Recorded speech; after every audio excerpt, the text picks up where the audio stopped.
যে হোস্টেলে 1 মাসের জন্য উঠেছিলেন জান্নাত আক্তার রুমি, সেই হোস্টেল থেকে শেষবারের মতো বের হলেন নিথর দেহে।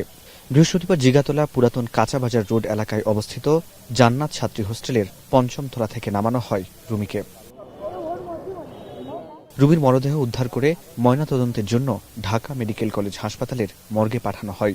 এটি আত্মহত্যা বলে প্রাথমিকভাবে ধারণা করছে পুলিশ। তদন্ত করে মৃত্যুর কারণ জানানো হবে। পারিবারিক কলহ বা পারিবারিক বিভিন্ন বিষয় নিয়ে কিছুদিন ধরেই তিনি হতাশাগ্রস্ত ছিলেন। হতাশা থেকে এই ধরনের ঘটনা ঘটেছে বলে আমরা প্রাথমিকভাবে ধারণা করছি। পোস্টমর্টমের রিপোর্টটি অত্যন্ত গুরুত্বপূর্ণ এই মামলার সুরাহার ক্ষেত্রে, তো সেটি হলে পরে আমরা পরবর্তীতে আরও আপনাদেরকে অবহিত করতে পারব। হোস্টেল মালিক আফরোজা ঘটনার বর্ণনা দিতে গিয়ে বলেন, 1 মাসের জন্য হোস্টেলে ওঠেন রুমি।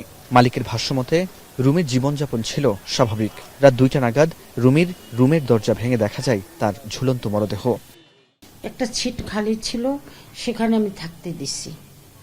তো ও 25 তারিখের বড়দিনের পরে 26-27 তারিখে যাবে, এই হলো ওর কথা।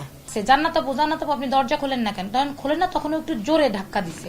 যখন জোরে ধাক্কা দিছে, বোর্ডের দরজা তো ওই দরজাটা খুলে গেছে, হালকা প্রেসার দেওয়ার পরই খুলে গেছে পর যখন ও দেখছে, দেখেই ও চিৎকার করছে।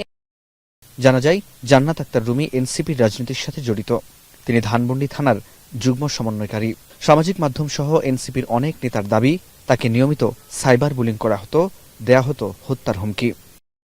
30 বছর বয়সী রুমি নওগাঁ জেলার নাজিরপুর উপজেলার জাকির হোসেন ও নূরজাহান বেগম দম্পতির মেয়ে। ফরহাদ বিন নূর, এখন, ঢাকা। 4 গুণ শক্তিশালী এনজাইম ও অধিক ফেনা সমৃদ্ধ অরিক সিলভার ওয়াশ মাত্র 70 টাকায়।